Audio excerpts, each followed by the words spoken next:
안녕하세요. 금요사건 파일 디바제시카입니다. 2019년 6월 10일 밤 10시 30분 전북 순창경찰서에 10대 소년 4명이 등장합니다. 단독으로 온 건 아니었고 모두 부모를 대동하고 제 발로 찾아온 거예요. 그중 한 명이 머뭇거리다가 어렵게 입을 뗐죠.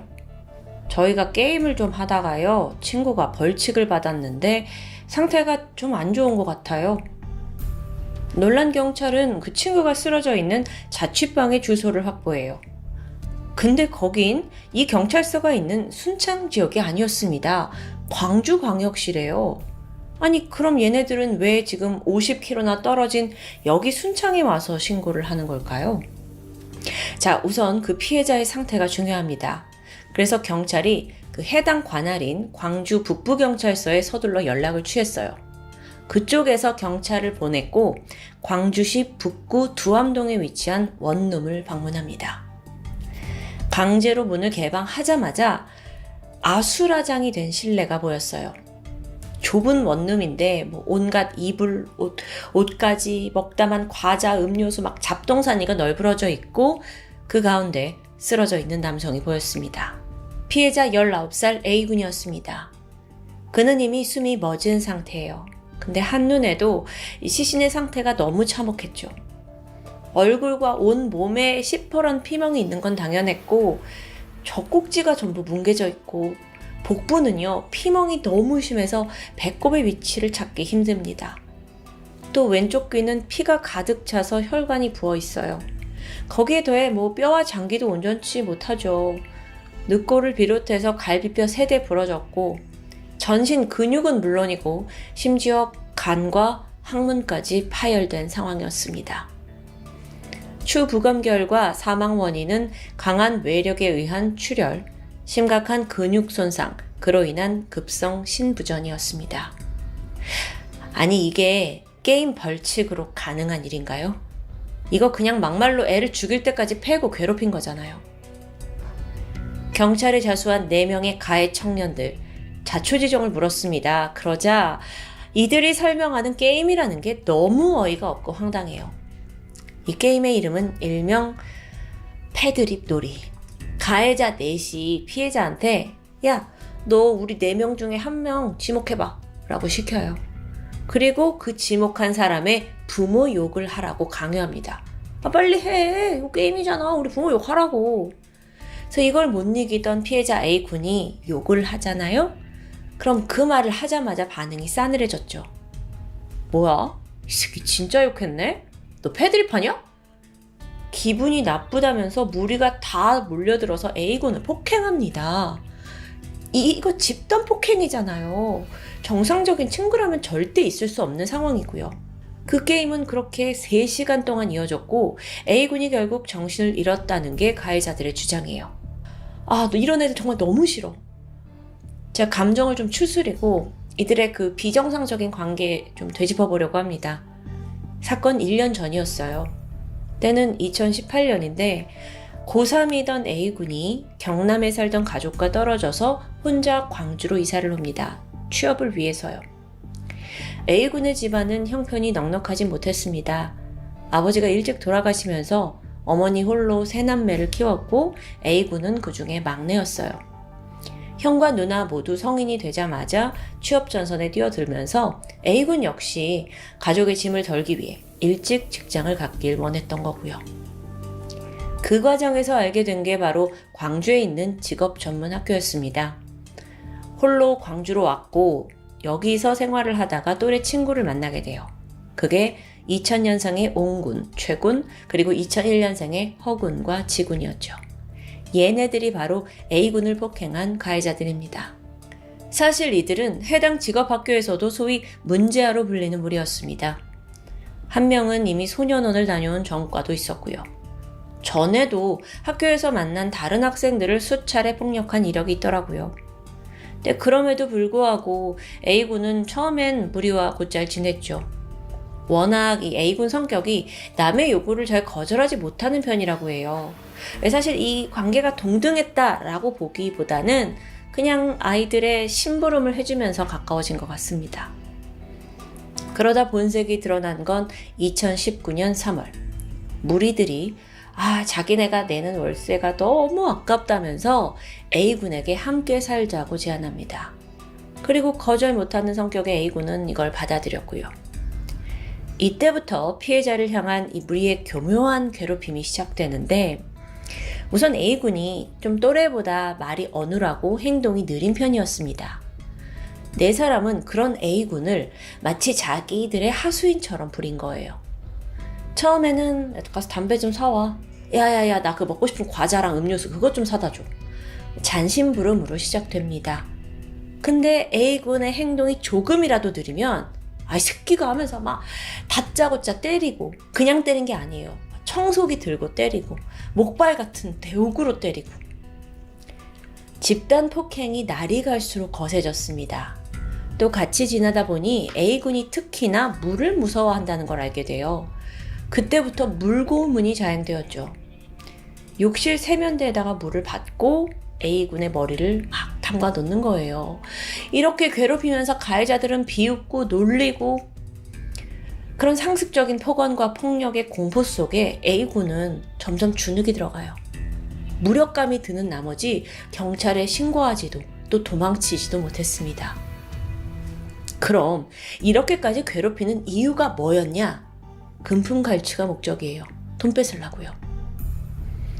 당시 A군은 직업학교를 졸업한 뒤에 백화점 주차요원으로 근무를 하면서 매달 75만 원의 월급을 받고 있었습니다. 일당은 야, 너 오늘 월급날이지? 하면서 협박, 폭행을 통해 이 돈을 빼앗았고, 그걸 지네들 유흥비와 생활비로 탕진했어요. 그게 이어지다가 심지어 이번에는 A군의 가족들에게까지 손을 뻗쳤죠. 형과 누나한테 용돈을 받아오라고 협박하는 겁니다.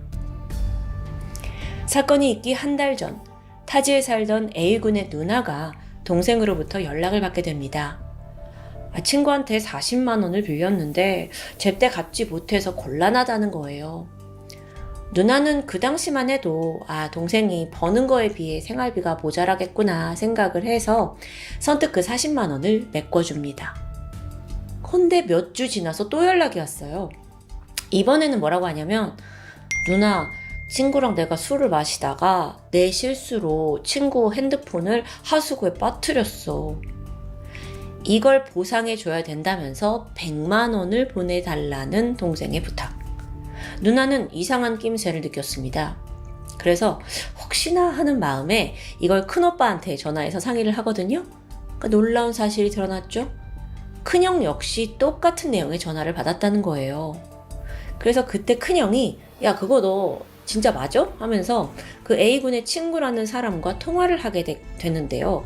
이게 가해자들 중 한 명이었죠. 근데 통화 내용이 어땠는 줄 아세요? 다짜고짜 전화를 받아서 형한테 욕설을 퍼부어요.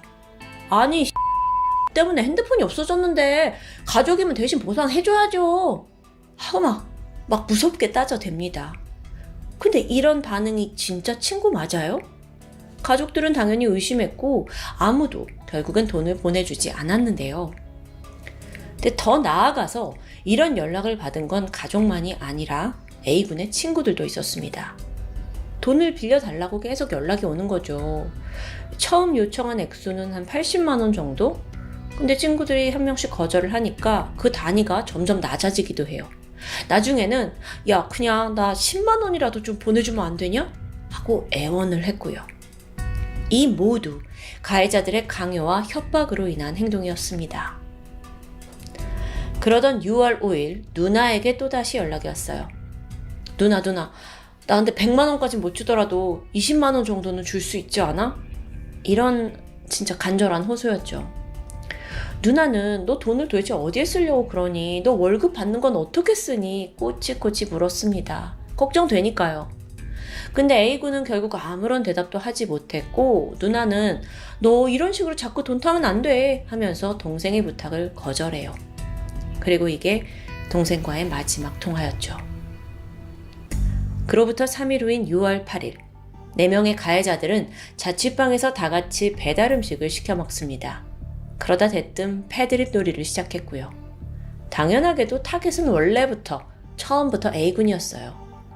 욕을 하라고 시켜서 했더니 네가 감히 우리 부모 욕을 해? 하면서 무차별 폭행. 주먹, 발이 아니라 손에 잡히는 대로 목발, 우산 이런 게 다 동원됐다고 합니다. 그렇게 몇 시간 동안 폭행이 이어졌고 새벽 1시 30분 버티다 못한 A군이 정신을 잃고 쓰러집니다. 이때 일당은 그에게 이불 한 장을 슉 덮어놓고는 곧바로 집을 나섰죠. 30분 후 이들이 다시 원룸으로 돌아왔습니다. A군이 어떤지 상황을 살피기 위함이었을까요? 아니요. 원룸에 반지를 두고 온 게 생각난 거예요. 이거 중요한 반지인데. 또 나갔죠. 그러다가 새벽 4시 15분 다시 원룸에 돌아옵니다. 이번에도 역시나 A군을 도와주기, 구호하기 위한 목적은 아니었어요.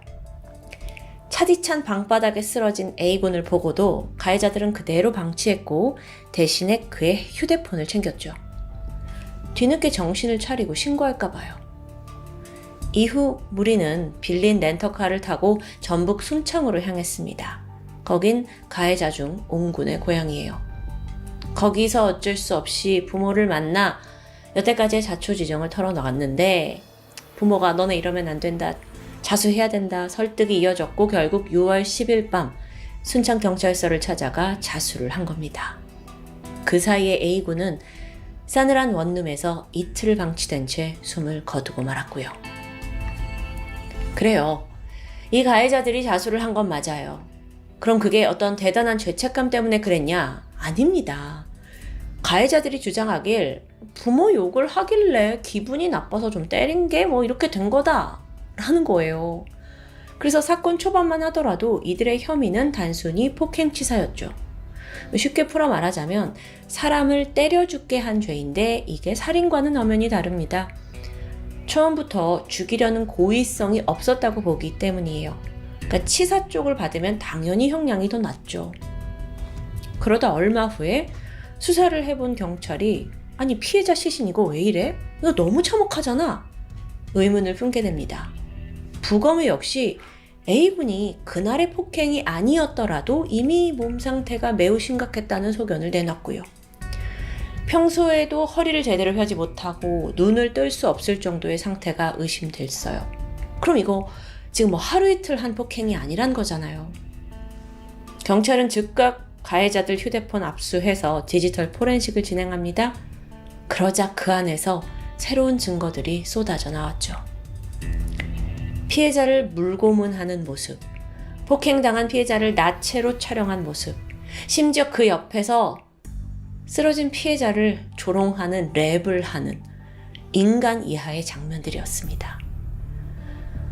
한 예로 무슨 랩을 뭘 짓거렸는지 좀 가사를 보면 눈을 못 뜨고 죽어가고 있고 너는 살 고깃 덩어리일 뿐이야. 그래도 나가서 일을 해야 하지. 이게 인간인가요? 이러한 결정적인 증거들로 결국 가해자들은 폭행치사가 아닌 더 중대하고 무겁게 처벌해야 하는 살인죄로 검찰에 기소됩니다. 이제 응당 법의 심판을 받아야겠죠. 2019년 12월 20일 1심 재판에서는 재판부는 살인의 고의성을 인정하면서 옹군에게 징역 20년, 최군에게 징역 17년을 선고합니다. 그리고 당시 만 나이로 법적 미성년자에 해당했던 지군과 허군에게는 각각 소년법상 최고 형량인 장기 15년에 단기 7년이 선고되었죠. 하지만 이들은 항소했어요. 2020년 6월 2심 재판이 열렸는데 이때 재판부는 원심을 깨고 이들의 형량을 줄여줍니다. 옹군은 징역 18년, 최군은 징역 9년, 허군과 지군은 각각 성년이 되면서 징역 11년과 10년이 선고됐어요. 이렇게 형량이 좀 줄어든 이유는 1심과 달리 이 살인의 고의성이 없었다고 판단되었기 때문이에요.